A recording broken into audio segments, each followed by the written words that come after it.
Muito bom. Então, nós vamos dar início, né, ao compartilhamento agora dos slides, para que possamos iniciar nosso estudo do capítulo 8 do Evangelho de Marcos, né, nessa manhã tão fria de domingo, né? Mas graças a Deus que tem aqui alguns corajosos que decidiram participar. Eu imagino que a cama esteja bem convidativa para alguns, né, porque temos um grupo menor hoje, mas vamos ainda assim dar continuidade a esse período de estudo da Bíblia, né? Nós iniciamos pelo Evangelho de Marcos, e hoje eu fiquei responsável para trazer para vocês o estudo do capítulo 8 do Evangelho de Marcos. E o capítulo 8 do Evangelho de Marcos é um capítulo comprido, irmãos. Eu vou me esforçar para tentar concluir hoje ainda esse capítulo 8, mas tem pelo menos 7 episódios diferentes aqui nesse capítulo. Só que eu quero lembrar para os irmãos o seguinte, que a nossa ideia não é fazer um estudo exaustivo da Bíblia, ou seja, versículo por versículo, né? Não, até porque a gente não teria tempo hábil para isso. A nossa ideia é trazer aqui um panorama geral, é um estudo panorâmico. Então, por exemplo, a gente vai pegar aqui o primeiro capítulo, o primeiro tópico, né, que fala sobre a segunda multiplicação de pães e peixes. E vamos aqui abordar os principais temas, os principais pontos, né, quais são os ensinos que nós extraímos aqui desse primeiro tópico, e aí a gente vai sucessivamente passando para o próximo, tá bom? Então, eu quero muita participação dos irmãos, que perguntem, que exponham suas dúvidas, se tem alguma coisa que você já leu no capítulo, não entendeu, né? Assim que a gente vai passando por ele, você pode já levantar a pergunta, para que tenhamos, então, um momento assim bem dinâmico, né? Onde não seja só um monólogo, só o pastor pregando, só o pastor falando, só dando a aula, mas que tenha a participação dos irmãos, tá bom? Podemos seguir então, né? Hoje, o capítulo 8 de Marcos, ele, de certa forma, ele centraliza sobre a função do servo e a sua identificação. Quem é o servo? Jesus. E qual é a sua identificação? Quem é Jesus? Né? Qual é a obra que ele veio realizar, como ele se identifica, como as pessoas o viam, e a gente vai discorrendo no decorrer do capítulo 8 e vai absorvendo outros pontos também que são importantes dentro desse estudo. Tá bom? Então, a título de introdução, o capítulo 8 de Marcos nos convida, queridos, a uma reflexão sobre as nossas verdadeiras motivações. Somos cristãos. Amém. Louvado seja Deus por isso.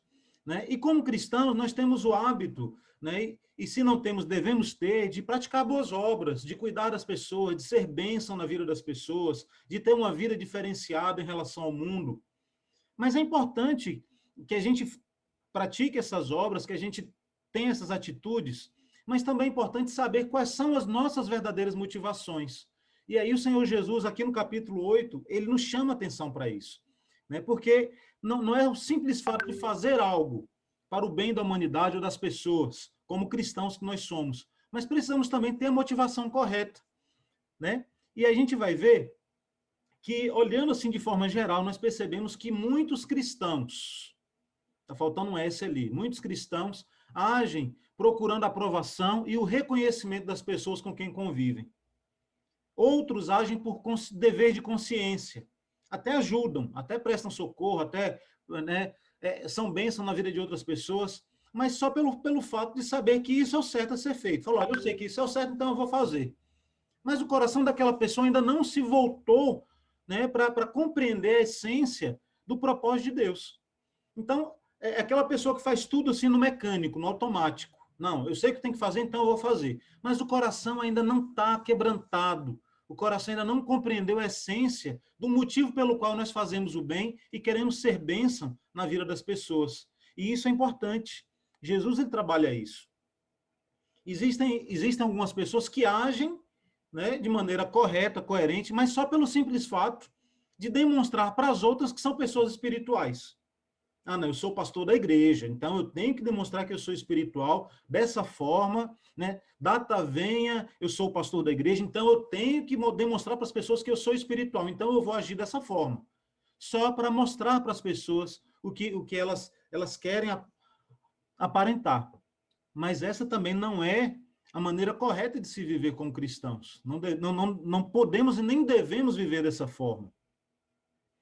Então, irmãos, a gente percebe que muitas vezes algumas motivações erradas nos impulsionam, mas nós devemos buscar sempre as motivações verdadeiras, né? Então, quando a gente olha para o capítulo 8 de Marcos, a gente encontra em Jesus uma motivação muito especial. A gente encontra em Jesus uma palavra que é fundamental em todo o capítulo 8, que é o fato de que Jesus tem compaixão. E essa palavra, compaixão, é uma palavra fundamental nas nossas vidas. Nós devemos agir, nós devemos ser bênção na vida das pessoas, não por religiosidade, não por obrigação, não porque queremos ser mais espirituais do que os outros, mas porque a compaixão motiva os nossos corações. Eu sei que a gente vive numa sociedade difícil, a gente já está com o coração endurecido. Você passa nas ruas, vê as pessoas ali amontoadas com frio, nessa época agora de tanto frio, e muitas vezes não temos a compaixão que deveríamos ter, porque a vida, o pecado, o mundo vai criando uma crosta no nosso coração, né? E a gente muitas vezes deixa de ter essa sensibilidade, né? Deixa de ter esse coração cheio de compaixão. Mas o Senhor Jesus, ele chama a nossa atenção aqui no capítulo 8, para que possamos ter, de fato, um coração cheio de compaixão. Então, nós vamos aqui ler o primeiro texto, que está em Marcos, capítulo 8, nós vamos ler do 1 ao 10. Eu quero saber se o Gabriel pode ler para a gente. Pode, Gabriel? Ô, pastor. Oi. Só falando assim nessa essência, acho que é um ponto importante, né? Porque eu conheço pessoas que não é da nossa essência, né? Mas que são pessoas assim tão boas. E não é assim que você conheceu, que já conhece assim um bom tempo e a pessoa não mudou, né? Porque às vezes a pessoa é só naquele momento e tal. Não, a pessoa é boa, educada, faz o bem. É uma pessoa que você fala assim, meu, só falta ser crente. E é de outra essência, né?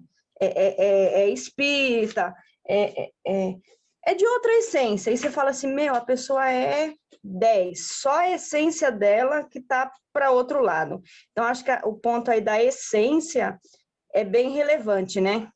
Muito. Pelo menos eu tenho conhecidos assim. Eu acredito que todos aqui tenham algum amigo que seja de outra essência, que você fala assim, meu Deus, só falta Cristo na vida dessa pessoa. Verdade, verdade. Então, irmãos, a gente percebe que há, de fato, entendeu, um comprometimento de outras pessoas em relação a isso que a Suzana falou. Muitas vezes não são cristãs, mas têm um coração quebrantado, disposto a abençoar, com compaixão, né? No caso do Espiritismo e algumas religiões dessa linha, nós sabemos que existe uma doutrina lá chamada do karma, né? Então, é o seguinte, muitas pessoas elas são muito boas, não estou dizendo que são todas, tá, irmãos? Mas é uma doutrina que os impulsiona a fazer o bem, a praticar as boas obras, porque eles acreditam que praticando essas boas obras, esse bem vai retornar para si, e aí nas supostas, né, porque nós não cremos em reencarnação, nas supostas novas reencarnações, essas pessoas vão receber o bem que elas praticaram. Esse também é um pensamento errado. Nós devemos fazer o bem a todos, né, sem esperar nada em troca, só e simplesmente pelo fato de termos amor, né? Vamos então partir para o texto, e aí a gente vai ver a atitude que o Senhor Jesus teve. Então vamos lá. Posso ler? Pode. Naqueles dias, quando outra vez se reuniu grande multidão, e não tendo eles o que comer, Jesus chamou os discípulos e lhes disse: Tenho compaixão dessa gente, porque há 3 dias que permanecem comigo e não tenho o que comer. Se eu os despedir para suas casas, em jejum, desfalecerão pelo caminho, e alguns deles vieram de longe. Mas os seus discípulos lhe responderam: De onde poderá alguém fartá-los de pão nesse deserto? E Jesus lhes perguntou: Quantos pães tendes? Responderam eles: 7. Ordenou ao povo que se assentasse no chão. E tomando os 7 pães, partiu-os, após ter dado graças, e os deu aos seus discípulos, para que esses os distribuíssem, repartindo entre o povo. Tinham também alguns peixinhos, e, abençoando-os, mandou que esses igualmente fossem distribuídos. Comeram e se fartaram, E dos pedaços restantes recolheram 7 cestos. Eram cerca de 4.000 homens. Então Jesus os despediu. Logo a seguir, tendo embarcado juntamente com seus discípulos, partiu para as regiões de Dalmanuta. Amém, amém. Muito bem. Amém. Queridos, nós temos aqui um episódio bem interessante, que é conhecido como a segunda multiplicação dos pães e dos peixes. No capítulo 6 de Marcos, nós estudamos, né, a primeira multiplicação dos pães e dos peixes. Hoje, então, nós estaremos iniciando o estudo dessa manhã, falando sobre essa segunda multiplicação dos pães e dos peixes e discorrendo sobre uns pontos que são importantes, que são fundamentais, né, para que a gente possa assimilar melhor a essência, né, dessa segunda multiplicação dos peixes. O texto menciona que eram 4.000 homens, só que a gente sabe que naquela época não se contava nem mulheres nem crianças. Então, alguns estudiosos afirmam que foi algo tão estupendo que pode ter chegado entre 10 e 12 mil pessoas que se alimentaram naquele lugar, né, diante dessa multiplicação de pães e de peixe, dessa segunda multiplicação. Tá? Então, vamos lá, para alguns pontos que são importantes. Jesus ele estava aqui numa região chamada Decápolis. Era a região das 10 cidades. Já era uma região que não pertencia mais, né? Aquela região era uma região que fazia divisa, né, com a região da Galileia. E ali Jesus alcançava algumas cidades que já estavam já distantes, já fora, né, da própria Galileia, da região da Judéia, né, de Israel, como um todo.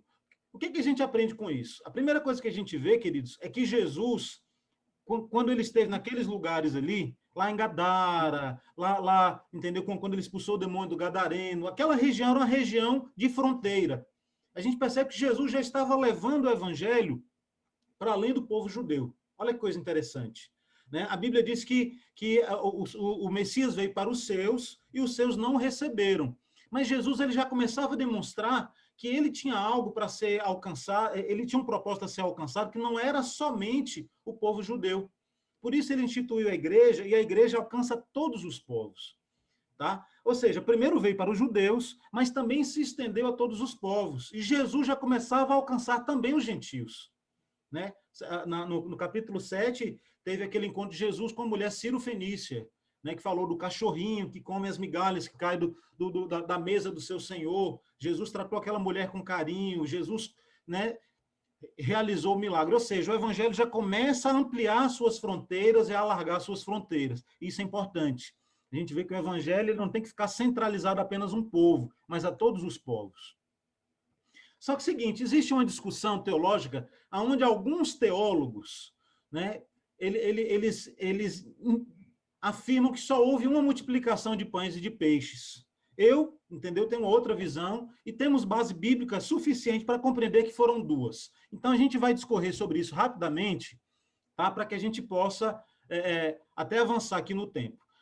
Primeiro ponto que mostra que, de fato, houveram duas multiplicações é que a primeira foi em uma região, na região da Galileia. Essa segunda aconteceu na região de Decápolis, que eram 10 cidades, né, gentílicas, romanas, que estavam ali nas fronteiras, na fronteira norte, né, da região da Galileia. Então, foi uma região diferente. Né? Outro ponto, o tempo que aquela multidão, a primeira multidão, lá no capítulo 6 de Marcos, esteve com Jesus, era de apenas um dia.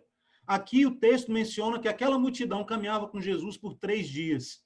Né? Ou seja, pessoas que estavam ali insistentes, ali permanecendo ali próximos do Senhor Jesus, com alguns objetivos, com alguns propósitos, que nós vamos ver mais adiante. Ou seja, na primeira multiplicação, um dia, na segunda multiplicação, 3 dias.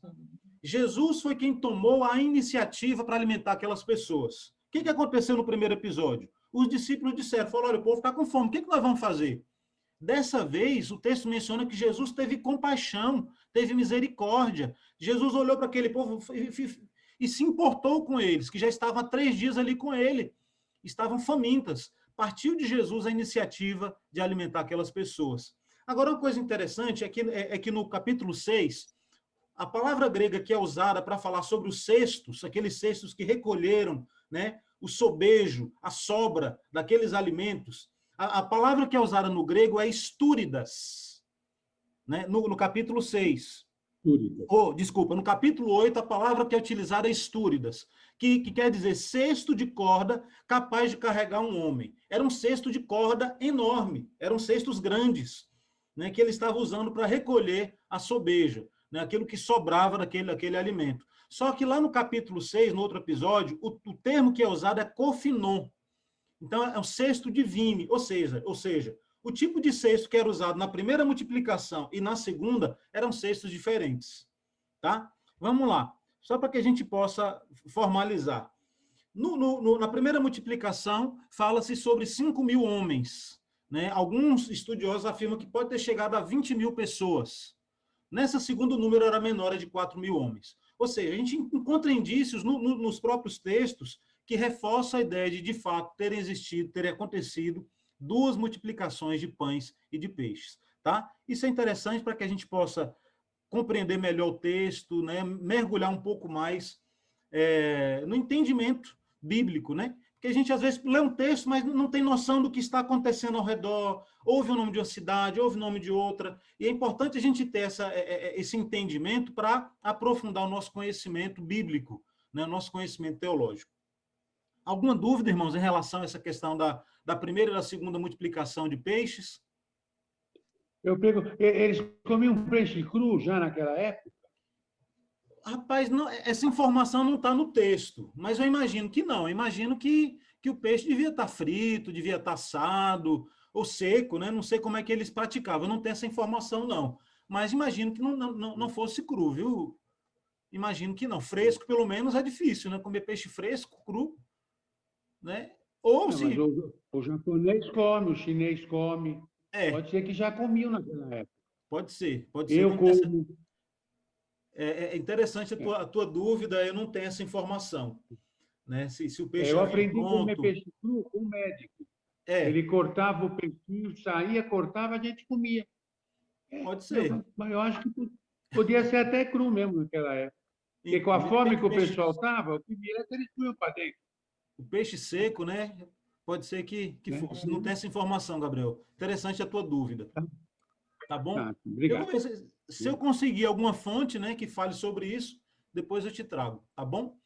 Mas é interessante. Interessante, pastor, que eu ia fazer uma pergunta e o irmão acabou colocando sobre a primeira multiplicação foram os discípulos que questionaram, né? E a segunda foi Jesus, o porquê, né?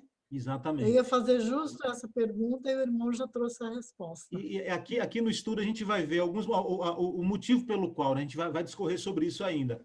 Entendeu? Aguarda aí que você vai ver que tem informação interessante em relação a isso. Nós vamos fazer a ponte, né, aqui para os nossos dias. Então, vamos lá. A multidão teve algumas atitudes em relação a Jesus. Aquela multidão de 3.000 pessoas que o seguia. Tá? E sempre na multidão tem pessoas que têm interesses diferentes. Né? Então, alguns seguiam Jesus por causa dos seus ensinos. Estavam interessados em aprender mais. Né? Outros seguiam Jesus para alcançar cura e libertação. Ou seja, pessoas enfermas, pessoas que estavam ali oprimidas pelo diabo, né? Precisavam de cura, precisavam de libertação. Outras seguiam Jesus para comer. E como é que a gente sabe disso? Porque em outro episódio, a multidão também acompanhou Jesus, e Jesus os repreendeu dizendo, vocês estão atrás de mim por causa do pão que perece. E aí Jesus foi firme com aquelas pessoas e todos se afastaram. Né? Então, ali tinham pessoas interessadas, né? Num sanduíche, não sei se natural, de peixe cru, de peixe assado, de peixe frito. Era um sanduíche que estava ali alimentando a fome de algumas pessoas, daquela multidão. Então, tinha pessoas ali com interesses diversos. Outras pessoas também estavam ali porque queriam fazer de Jesus rei. Eram aqueles que eram conhecidos como nacionalistas. Queriam que o povo de Israel fosse liberto do jugo de Roma. Dessa forma, queria fazer de Jesus o rei. Né? Outras pessoas estavam ali buscando mais a satisfação física do que a própria espiritual. Nem todos ali estavam preocupados em conhecer a Jesus, em se relacionar com ele. Né? Mas, e em relação aos discípulos? O que muda? Que os discípulos de Jesus caminhavam com ele. Né? O que muda em relação aos discípulos? Irmãos, quando a gente olha para a vida dos discípulos que estão dentro desse contexto, a gente vê o seguinte, que eles estavam em fase de treinamento. né? Foram aproximadamente 3 anos que caminharam com o Senhor Jesus, fazendo ali uma faculdade teológica na prática. Estavam sendo treinados. E dia após dia, momento após momento, eles eram desafiados a crer naquilo que Deus estava realizando, naquilo que Jesus realizava, né? Outra posição dos discípulos é o seguinte, é que eles ainda tinham a mente completamente fechada para aquelas verdades espirituais que estavam diante deles. É tanto que quando eles se depararam com aquela situação, com outra multidão, eles não se lembraram que anteriormente Jesus já tinha resolvido aquilo. Eles não se lembraram do milagre anterior da multiplicação dos peixes. E aí a gente trazendo para a nossa vida, irmãos, a gente se identifica muito, né, com essa situação. Porque muitas vezes a gente também não se lembra daquilo que Jesus já fez em nossa vida. De quantas bênçãos, de quantos milagres, de quantos livramentos, né, de quantas portas se abriram. E muitas vezes a gente não consegue enxergar. Só vê a situação, só vê o problema. Porque nossa mente ainda continua muitas vezes fechada, né? E também nos identificamos aqui com essa multidão. Muitas vezes vamos a Jesus com segundas intenções. Precisamos olhar para o texto e olhar também para a nossa vida, né? A palavra de Deus é como espelho. Ela serve para que possa refletir a nossa própria imagem e a gente possa, de certa forma, fazer uma autoavaliação, né? Agora, uma coisa interessante é que os discípulos, muitas vezes, em determinadas situações, procuravam a solução humana. Chegaram para Jesus. Jesus, o que nós vamos fazer?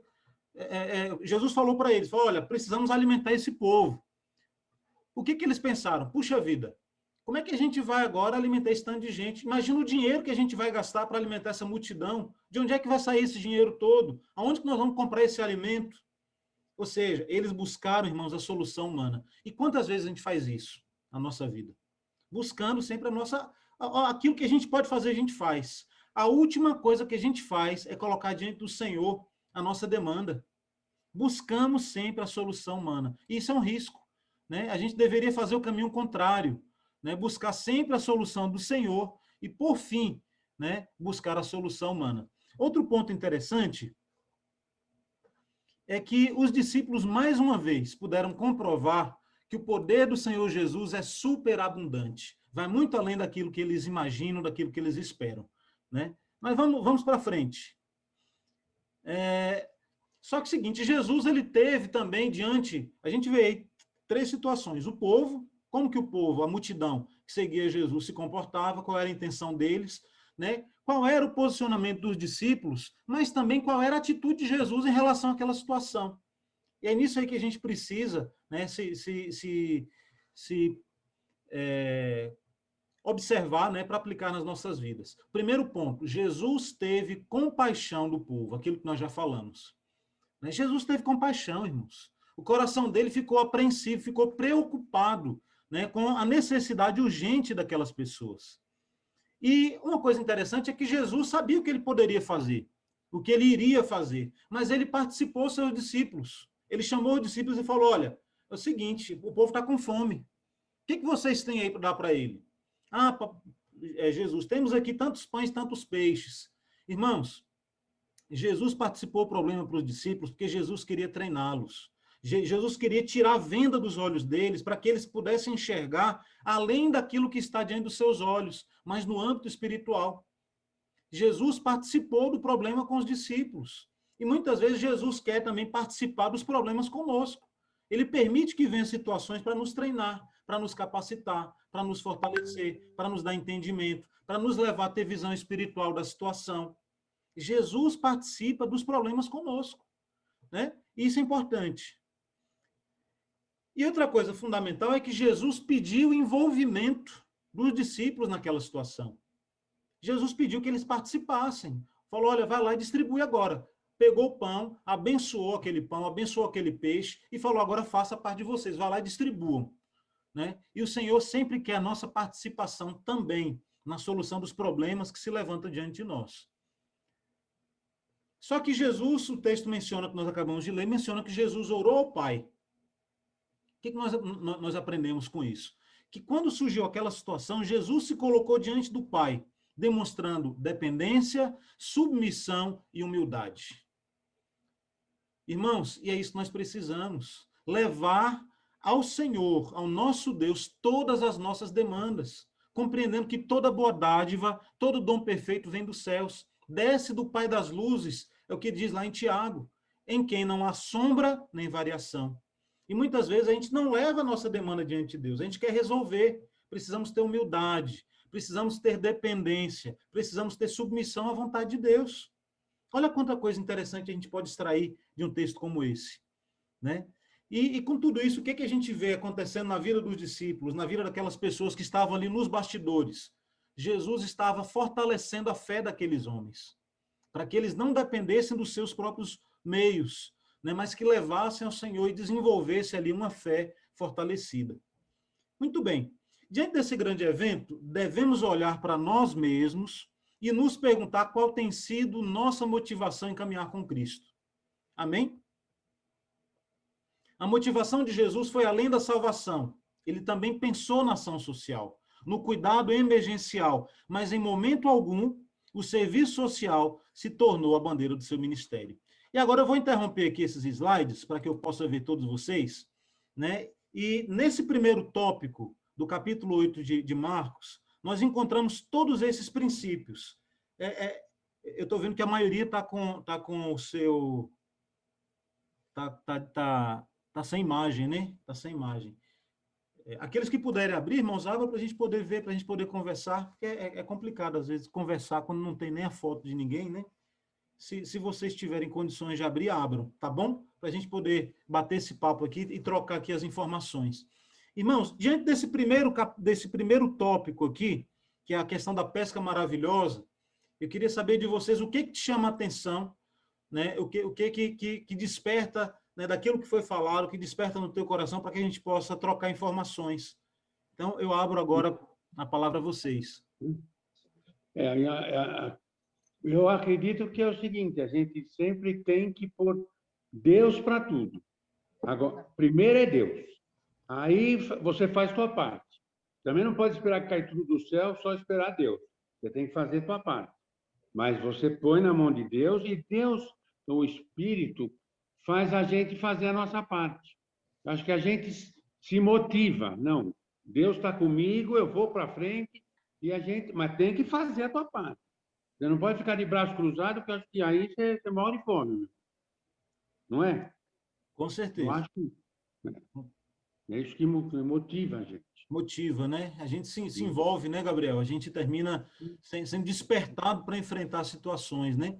A Rosalina abriu o microfone. O importante é que você não está sozinho. Você sempre está com Deus ao seu lado, com Jesus ao seu lado. Amém. Vamos ter fé e vamos para frente.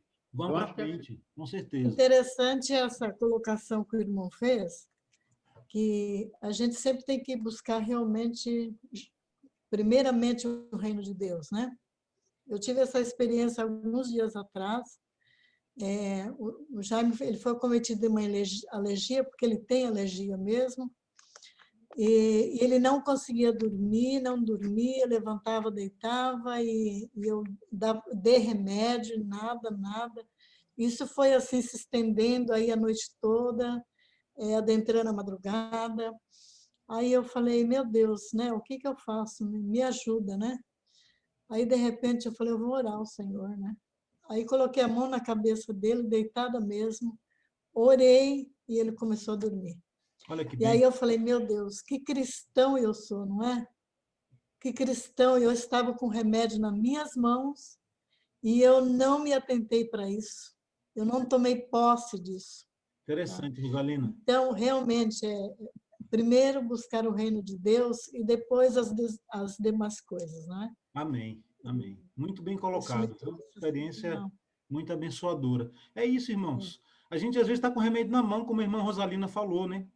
E precisamos estar atentos, né? Com os olhos abertos, pedindo ao Senhor que nos oriente, que nos mostre cada situação, porque senão a gente nunca vai ter experiência profunda com Deus. Se nosso entendimento estiver fechado o tempo todo, a gente não vai ter a visão espiritual. Precisamos desenvolver a visão espiritual das coisas. Né? Todas as coisas acontecem nas regiões celestiais. É lá onde as grandes batalhas, né, das nossas vidas ocorrem. Então, a gente precisa aprender a entrar, né, com fé, com clamor, com oração, nos posicionando. Olha só que Jesus, irmãos, ele teve compaixão. E é uma coisa interessante, porque as pessoas muitas vezes se confundem, né? Jesus, ele demonstrou ali uma atitude de ação social. Ou seja, Jesus se preocupa com a nossa condição social. Jesus se preocupa e se ocupa, né, de saber das nossas necessidades. Agora, em momento algum, você percebe que Jesus ele troca a bandeira, né, de ação social no lugar de salvação. Cada qual tem o seu lugar. As pessoas estavam com fome, a necessidade urgente daquelas pessoas era alimento, e Jesus supriu aquela necessidade para eles. Mas quando percebeu que alguns o estavam procurando simplesmente porque desejavam, né, satisfazer as suas necessidades urgentes, Jesus repreendeu aquelas pessoas posteriormente. Né? Vocês me procuram por causa do pão que perece. Foi a fala do Senhor Jesus em outra situação. Né? Então, a ação social é importante, cuidar das pessoas é importante, Agora, nós não somos ONG, nós somos igreja. E como igreja, devemos fazer a nossa parte, né, exercendo a nossa função por amor, por compaixão, não por religiosidade, não por temer ao que vai nos acontecer depois, não para receber o benefício, mas para que vidas sejam alcançadas. E isso tem que acontecer por compaixão, né?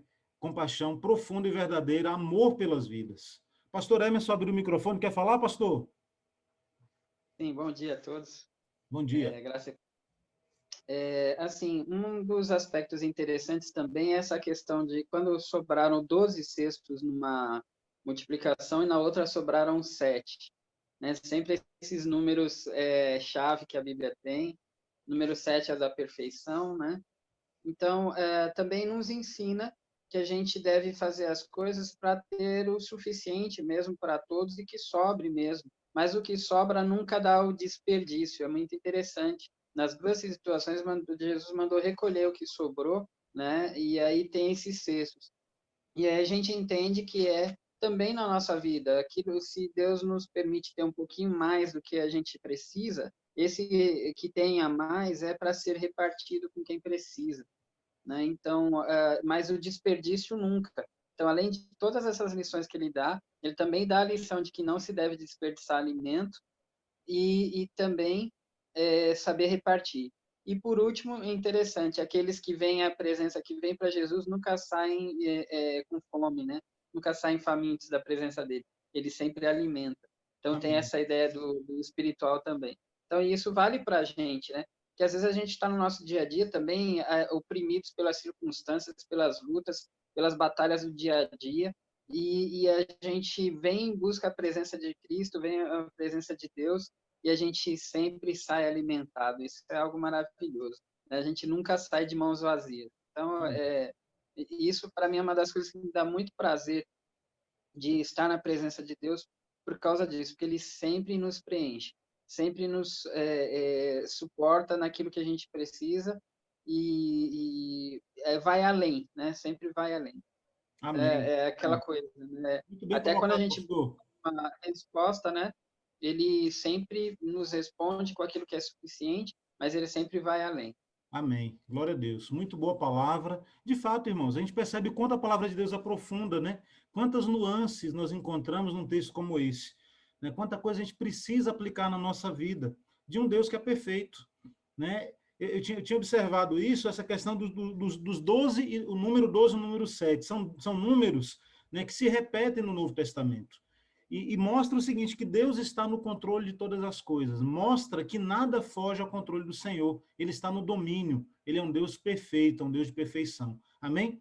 Bom, vamos então retornar aqui aos nossos slides. Nós vamos dar continuidade. Agora, partindo, irmãos, para o próximo tópico que se encontra aqui no Evangelho de Marcos, no capítulo de número 8, os versos de 11 a 13. Nós não vamos ler, tá? Mas vamos tratar sobre essa situação. E você acredita já? Não, na verdade nós vamos ler sim. Eu preparo aqui o slide. Vou pedir ao nosso orador oficial aí que nos ajude. Vamos lá, Gabriel. Trabalhar, hein?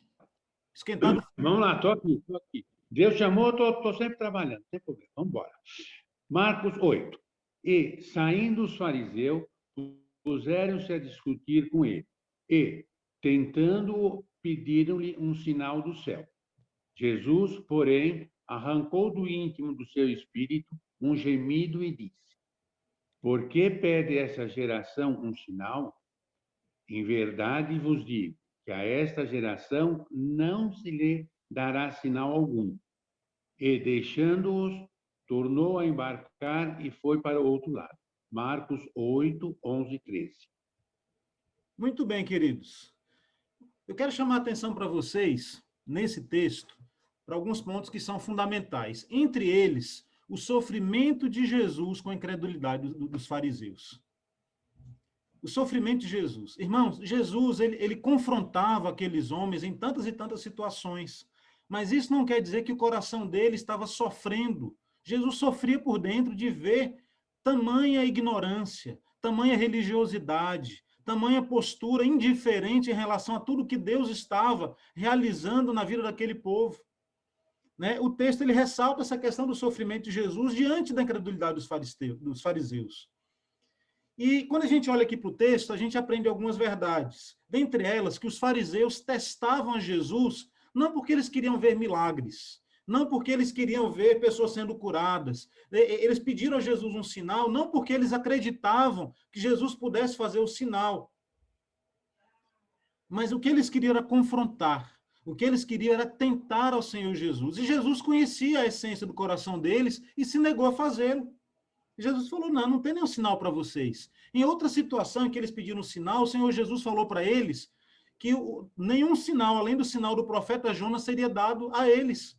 Né? E Jesus trazia aquele sinal para si, porque Jonas ficou dentro do peixe por 3 dias. Assim como o Senhor Jesus ficaria, né, dentro da terra por 3 dias, morto.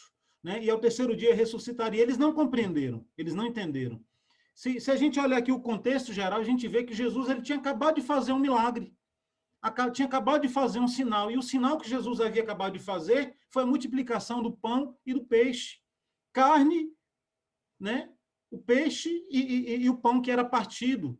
Ou seja, ele estava ali representando que o seu próprio corpo, né, exemplo da ceia, que seria partido em favor de tantos, para matar a sede, para matar a fome das pessoas, para satisfazer a necessidade do ser humano. Entretanto, eles não compreendiam essas verdades. Né? Mas qual era a motivação a motivação verdadeira dos fariseus? Era desmascará-lo. Nada do que Jesus fizesse iria convencer, irmãos.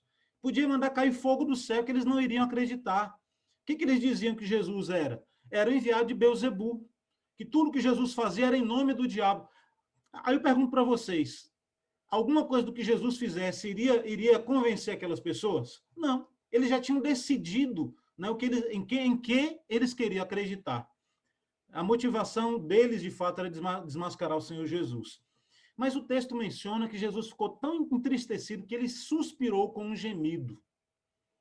Irmãos, é triste muitas vezes o seguinte, você às vezes se levanta para abençoar alguém, para levar a palavra de Deus a alguém, com a esperança de que essa pessoa receba aquele bem que você está oferecendo, e a pessoa muitas vezes ela te distrata, muitas vezes ela te apedreja, muitas vezes ela te critica, né? Ela não compreende a essência daquilo que está sendo feito.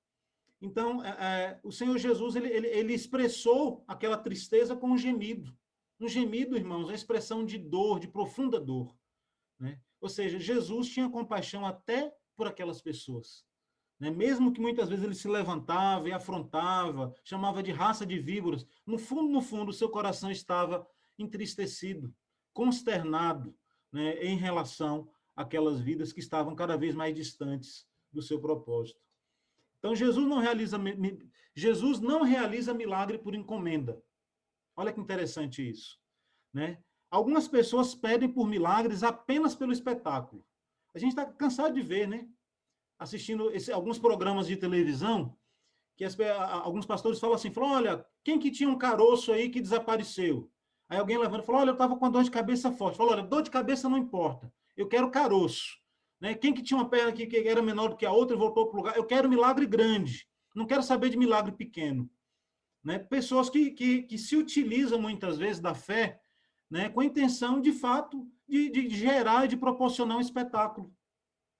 Mas Jesus não se compromete a isso. Jesus não se dá a esse trabalho. Jesus não se submete a querer fazer algo para agradar simplesmente as pessoas. né? Ainda que fossem os fariseus. Jesus só realiza milagres que estejam de acordo com a sua própria vontade e que sejam para a glória de Deus. Então, não adianta a gente chegar diante do Senhor clamando por milagre, né? Simplesmente para satisfazer o nosso âmago, simplesmente para satisfazer as nossas próprias vontades, simplesmente para demonstrar que somos cristãos mais espirituais do que outros. Nossa, pastor Saulo orou por mim, eu fui curado automaticamente. Amém, glória a Deus. Mas o pastor Saulo não tem poder de orar por ninguém e curar ninguém. Se a pessoa foi curada, a glória e a honra pertencem ao Senhor Jesus. Não podemos querer usar o poder de Deus a nosso bel prazer, né? Que tudo seja de acordo à vontade do Senhor Jesus e para a glória do Pai, né? Outro ponto. O que aconteceu diante dessa situação? Simplesmente Jesus se retirou, irmãos. Se retirou daquela região de Decápolis, né, onde ele estava se estendendo a pregação do evangelho, a disseminação da palavra, por causa da dureza do coração daquelas pessoas. Quantos milagres Jesus poderia ter realizado ali? Quantas vidas poderiam ter sido salvas? Mas por causa da dureza do coração, o Senhor Jesus entrou no barco e voltou para o outro lado, né, no sentido do Mar da Galileia, e voltou para a Galileia.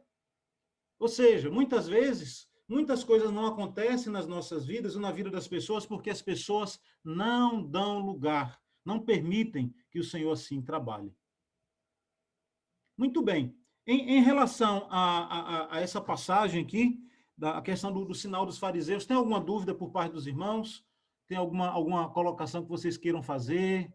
Alguma pergunta? Se tiver, pode fazer, meus amados.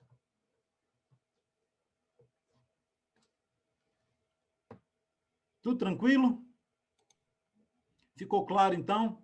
Pastor Saulo? Oi, pastor, pode falar, querido. O que me chama a atenção nesse texto também é aquela questão muito que eu acho que todos nós já passamos um dia de querer virar para Deus e pedir um sinal de uma verdade, pedir que aconteça alguma coisa, que prove para a gente que tudo é real, que realmente tudo que a Bíblia diz é verdade. Eu acho que não, a gente seria hipócrita de dizer que nunca nenhum de nós tenha pedido em algum momento da vida um sinal para Deus, né? Mas eu quero dizer assim que muito mais do que o sinal é aquela questão de que o que Jesus falou para Tomé, né, naquele momento, muitos não viram e creram, né? Você está crendo porque você tocou nas minhas feridas, porque você tocou no meu lado e viu. Você está crendo porque você está aqui como testemunho ocular, mas muitos não viram e creram. Então, é interessante isso, que a gente passa, acho que é um momento de maturidade também. No começo da caminhada cristã, é bem comum a gente pedir algum sinal a Deus, né? E tomar cuidado para não se frustrar caso ele não atenda, né? Porque é o caso ali, quando a motivação estava errada, Jesus não atendeu, né? Não era uma motivação correta. Porém, o que a gente pode fazer é entender, observar que a nossa fé, ela é suficiente e a gente independe de sinais se a gente perceber quem ele é, se a gente buscar essa comunhão, essa convivência com ele, se buscar essa proximidade, aí entra a questão da intimidade. Se a gente buscar isso, aí ele começa a provar diariamente, intimamente conosco, nas pequenas coisas. Eu sou fascinado por ver Deus nas pequenas coisas, que a gente vê que ele nos mínimos detalhes está atento àquilo, a quem somos, as necessidades, mas a gente também, vivendo para a glória dele, alegra muito o coração. Então, acho que é só isso, é crer e viver para a glória. Exatamente Não isso. precisamos dos sinais. Muito bem. E, irmão, sem contar que nós recebemos sinais do Senhor o tempo todo. Basta a gente ter sensibilidade para ver o agir e o trabalhar de Deus nas nossas vidas, na vida da nossa família, nas providências, né, que Deus ele tem realizado sobre cada um de nós. Se a gente abrir aqui para testemunho, irmãos, por sinal, a irmã Francisca está com a gente. A irmã Francisca ela vai programar um dia para dar um testemunho daquilo que Deus tem feito na sua vida, na vida da sua família, né? Ou seja, quantos de nós aqui temos testemunhos para dar, né? Do agir sobrenatural do Senhor, do trabalhar de Deus nas nossas vidas. Mas muito bem, vamos agora para o próximo tópico, que é relacionado ao fermento dos fariseus, né? E vamos então discorrer sobre isso. Nós sabemos que o fermento na Bíblia, ele traz uma conotação bem pesada de pecado, né? O fermento representa, irmão, a natureza humana, a natureza pecadora humana. Existe uma festa chamada Festa da Páscoa, né, que os judeus comemoram, que é chamada a Festa dos Pães Asmos, ou seja, pão sem fermento, né? Porque a levedura, ela representa o pecado. A levedura, o fermento, ele simboliza, né, o distanciamento de Deus. E o que nós aprendemos em relação ao fermento é que nós devemos nos prevenir quanto a nos guardar, quanto àquilo que nós consideramos, quanto àquilo que nós vemos, né, quanto àquilo que nós ouvimos, e nos lembrando sempre, irmãos, de manter e guardar em nossos corações as verdades espirituais do Evangelho. Então, há aqui, de um lado, aquelas pessoas que se deixam contaminar pela levedura do fermento, que representa o pecado, e aqueles que querem ter uma vida espiritual de santidade, de separação na presença do Senhor, né? Então, precisamos ter discernimento, precisamos vigiar para que o fermento ele não tenha espaço nas nossas vidas. Nós não vamos ler aqui o texto, acredito que você já tenha lido, né? O texto que fala sobre o fermento dos fariseus está do versículo 14 até o versículo de número 26. Então, eu trouxe aqui uma síntese, né? Que a gente está fazendo um estudo, não é um estudo versículo por versículo, é um estudo mais básico, né? mais panorâmico, né? Então, vamos lá. Jesus advertiu os discípulos a se cuidarem do fermento dos fariseus. O que isso significa? Afinal de contas, dentro dessa situação aqui, Jesus falou para eles, olha, se cuidem do fermento dos fariseus, né? Ou seja, Jesus tinha acabado de sair da região de Decápolis, estava voltando para Galiléia, por causa de quê? Da religiosidade daqueles homens que o confrontavam, né? E falou, olha, cuidem do fermento dos fariseus. Então, o que Jesus queria dizer para os discípulos?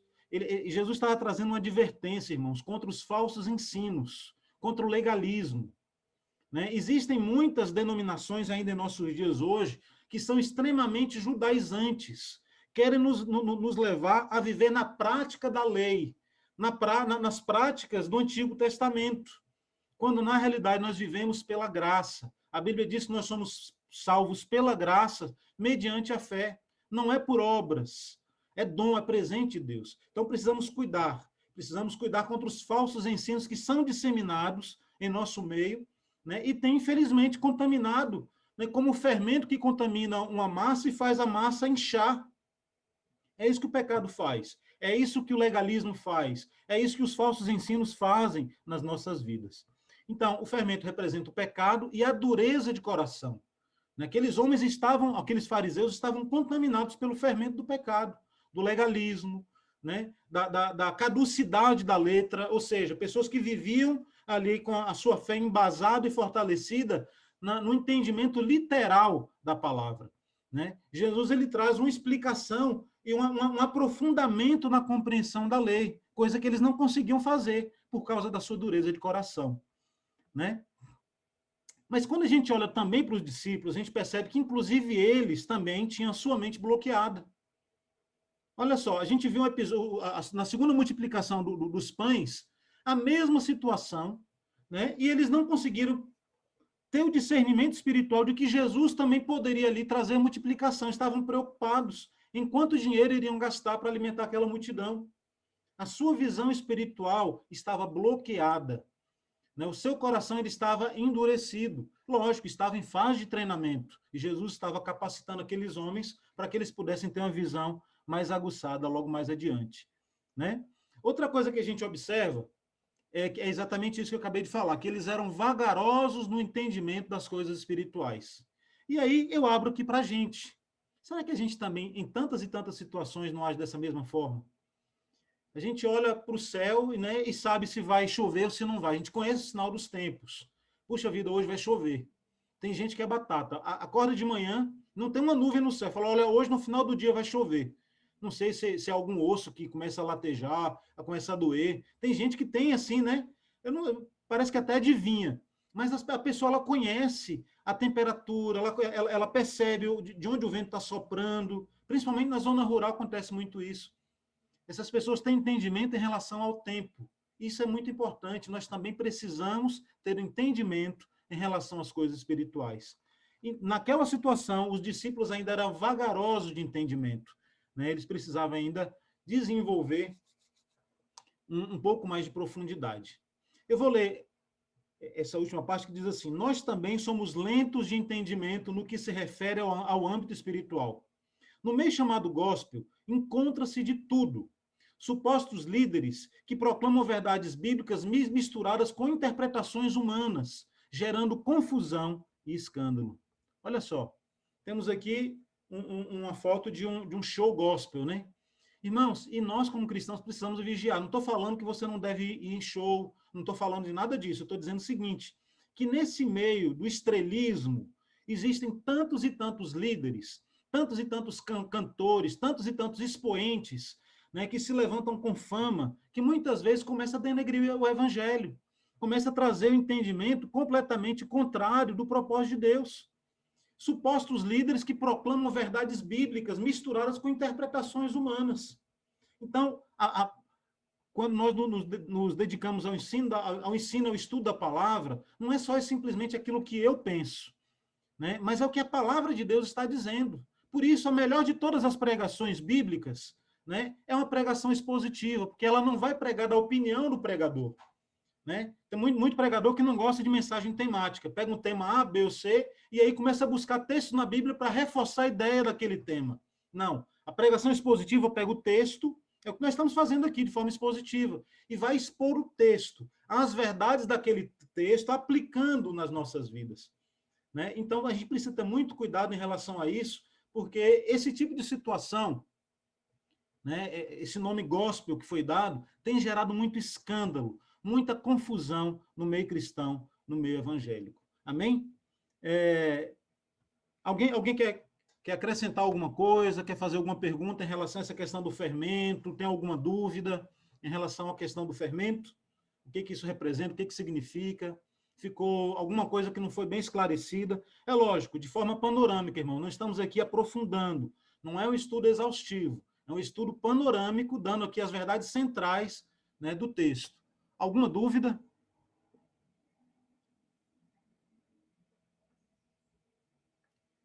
Podemos ir adiante, então, para o próximo tópico? Vamos lá.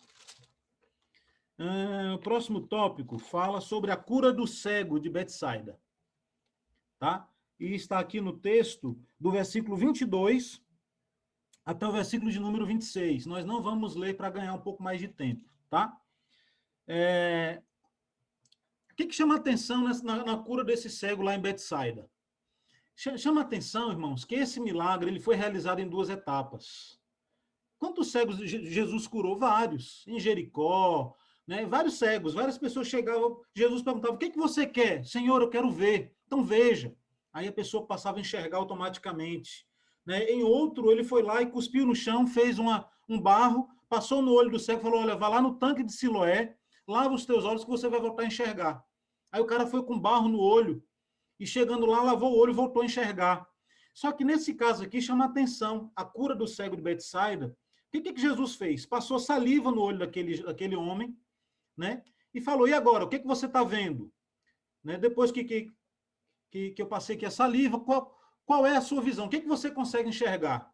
Falou, olha, Jesus, eu vejo homens como se fossem árvores. Está aqui no texto. Está aqui no versículo 24, diz assim, e este, recobrando a vista, respondeu, vejo os homens, porque como árvores os vejo andando. Ou seja, aquele homem não conseguia ainda ter uma visão perfeita. Falou, olha, Jesus, eu estou vendo assim, os homens como se fossem árvores, como se fossem grandes vultos.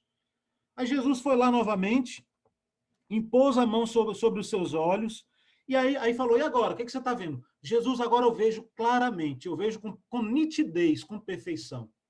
Então, esse episódio aconteceu em 2 etapas. A primeira etapa, né, ele passou a enxergar. Na segunda etapa, ele passou a enxergar com clareza. Irmãos, por que isso aconteceu? Você já parou para se perguntar em relação a isso? Porque em algumas situações Jesus simplesmente falou e a pessoa foi curada. Nessa situação, aconteceu uma cura em 2 etapas. O que vocês compreendem disso? Qual é o pensamento, assim, a dúvida que vocês têm? Ou isso nunca chegou no seu coração, essa dúvida?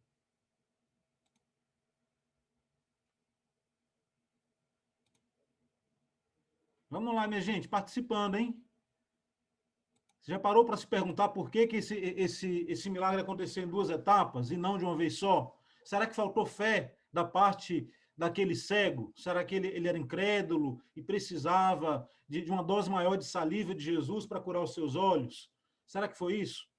Queridos, vamos ganhar tempo. Vamos lá, eu vou adiantar então aqui. Irmãos, o que nós encontramos aqui é uma situação que nos leva a refletir, a olhar para as nossas próprias vidas, no sentido de que algumas verdades espirituais são enxergadas e descobertas de forma progressiva. Tipo assim, quando você aceitou Jesus, você recebeu o entendimento em relação a Cristo. Você foi salvo, ponto. Se você foi salvo, amém, aceitei a Jesus, Jesus agora faz parte da minha vida. Só que é o seguinte, só de forma progressiva e constante é que você vai desenvolvendo o seu entendimento, a sua visão, a sua compreensão em relação, de forma progressiva em relação a quem é Jesus. O milagre da salvação acontece de maneira instantânea. Você passa a enxergar com outros olhos. Só que você ainda vê de maneira desfocada. Lá em 1 Coríntios 13, 12, Paulo diz assim, ainda que enxergamos como por espelho, por mais que você tenha a vida inteira de vida cristã, olha só o que Paulo está falando. Olha, nós enxergamos como por espelho. Não era esse espelho perfeito, era espelho de cobre, né, que não dava aquela visão perfeita das coisas. Muitas vezes nós olhamos para a vida, para o nosso relacionamento com Deus, e não conseguimos compreender na plenitude toda a sua essência, porque ainda enxergamos de maneira embaçada. Mas progressivamente, né, a partir de quando a salvação ela é desenvolvida, né, a pregação ela é automática, mas ela também é desenvolvida por meio da santidade, por meio da profundidade, por meio do aprendizado, por meio da leitura bíblica, por meio do relacionamento que nós temos com Deus. Progressivamente, nós vamos passando a enxergar de maneira mais clara, né? Somente com a caminhada cristã amadurecemos e por meio do Espírito Santo que nos esclarece e ensina é que nós somos iluminados. A iluminação vem pelo Espírito Santo. Né? Então, puxa vida, por que Jesus não curou de vez esse cego? Porque Jesus queria nos ensinar que na nossa vida também é assim. Nós somos como aquele cego. Recebemos a visão de maneira automática. Né? Mas a nossa mente, para compreender a nitidez das coisas, vai sendo amadurecida em nossa caminhada cristã. Mas uma coisa que também a gente pode aprender em relação a isso é que Jesus ele trabalha de maneira específica, irmãos, na vida de cada um. A experiência do pastor Emerson é diferente da minha. A experiência do Gabriel é diferente da experiência da Rosalina ou da Noemi. E assim sucessivamente. Por quê? Deus ele tem uma maneira individual de tratar na vida de cada um de nós. O evangelho é o mesmo, a palavra é a mesma, mas a experiência pessoal que nós temos com Deus, ela é desenvolvida de maneira específica, né? Ela é construída, né, de acordo à necessidade de cada um. Tem algumas pessoas que aceitam Jesus de boa. Ouve o apelo, aceita Jesus e se entregam. Outras precisam, muitas vezes, irmãos, passar pela dor, passar pelo sofrimento, passar pela provação, para despertar a sua mente, o seu coração, para aceitar a Jesus. Estou acompanhando um casal, um casal cristão, que infelizmente, condição financeira muito boa, muito equilibrados financeiramente, né? Mas o filho deles se envolveu com coisa errada, com drogas, e está preso. Está preso. Simplesmente isso. A família está arrasada, enfrentando a situação. Porém, o pai visitou o menino há 15 dias atrás e falou assim, pastor, Deus está fazendo uma obra na vida dele lá dentro da prisão. Estão tentando tirar, porque é réu primário, aquela coisa toda, mas Deus está alcançando o coração daquele jovem lá. O pai e a mãe passaram a vida inteira tentando alcançar aquele jovem para Jesus. Cada um de nós tem uma maneira diferenciada, né, de se colocar diante do Senhor. Né? Então, o Senhor usa métodos específicos na vida de cada um de nós. E aprendemos com isso, irmãos, que nós somos indivíduos singulares. Não existe outro Gabriel, não existe outra Rosalina, não existe outro Vladimir, não existe outra Francisca, não existe outra Suzana. Nós somos individuais e o Senhor conhece a nossa singularidade, né? Então, é isso.